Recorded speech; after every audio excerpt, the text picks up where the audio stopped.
سماج میں بہت سے ایسی برائی ہیں جو اسلام میں حرام قرار دیا ہے، لیکن وہ حرام بھی نہیں سمجھتے ہیں اور اس کو گناہ کا کام بھی نہیں سمجھتے ہیں۔ اور ایسے کام ڈھیر سا کام ہیں۔ ان کاموں میں، ان گناہ کے کاموں میں، ان حرام کاموں میں ایک کام یہ بھی ہے، کیا کہ چہرے پہ مارنا۔ آج دیکھیں گے بہت سے ایسے شوہر ہیں جو بیوی کے چہرے پہ مار رہے ہیں۔ آج دیکھیں گے بہت سے ایسے ٹیچر ہیں جو سزا کے طور پر بچوں کے چہرے پہ مار رہے ہیں۔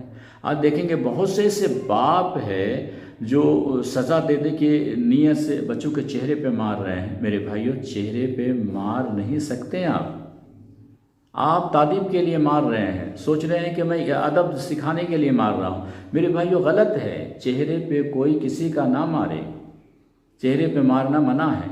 آئیے ہم ایک حدیث پڑھتے ہیں، ایک حدیث جس کے راوی حضرت جابر رضی اللہ تعالی عنہ ہے، حدیث مسلم میں ہے۔ حضرت جابر فرماتے ہیں کہ نہا رسول اللہ صلی اللہ علیہ وسلم عن الضرب فی الوجہ وعن الوشم فی الوجہ۔ اس کا معنی یہ ہے کہ اللہ کے رسول صلی اللہ علیہ وسلم نے چہرے پہ مارنے سے اور چہرہ پہ نشان بنانے سے منع فرمایا ہے۔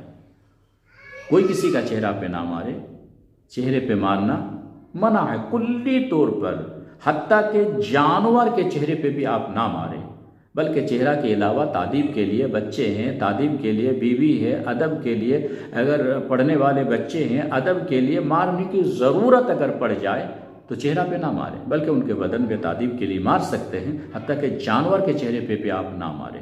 تو میرے بھائیو، جانے انجانے میں بہت سے ایسے لوگ اس طرح کی برائیاں کرتے ہیں، اور لیکن حدیث میں کیا ہے؟ منع ہے۔ نہ رسول اللہ صلی اللہ علیہ وسلم، نہیں، خبردار نہیں